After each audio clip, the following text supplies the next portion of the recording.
you're hard of hearing, or if there's a lot of noise in the background whenever you're taking a workshop, you can grab a pair of regular headphones. These don't have a microphone on them. They're just an old set of earbuds that came with an iPod. So it's just a plain set of headphones that works very well.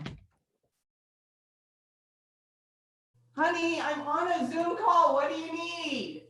So friends, when you are using earphones so that you can hear better, if they have a microphone on them, even when you take your earbuds out so that you can't hear what's going on your Zoom screen, all of us can hear what's going on because your microphone is still picking things up. So hit the mute button anytime you walk away from the screen. We want you to be inspired and have lots of fun with the Zoom format.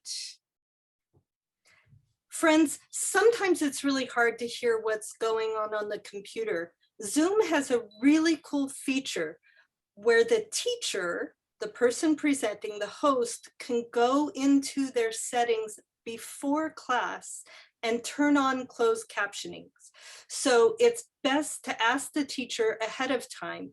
And if they don't know what you're talking about, you can say, go into your desktop Zoom settings in your account room settings, and there will be a click button for you to turn on closed caption. Now, you as the students, if the closed captioning is getting in your way, you as the viewer have the option to turn it off yourself.